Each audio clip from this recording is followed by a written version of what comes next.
Dito na kami sa Safari Taif. Pasado alas 4 na nga po ng hapon at nandito na kami sa aming pinakadestinasyon. Safari Taif. Ayun. Tayo sa entrance. Ano bang meron dito?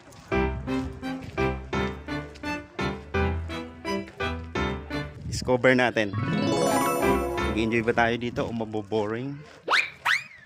Let us see. Samahan nyo kami mga tol. At papunta na tayo sa pinaka main entrance. At iyon na nga rin marahil ang labasan. Isa lang naman kasi yan eh. Labasan at pasukan. Babayad namin Boss Kenneth. Dito pala mga tol ay walang entrance fee.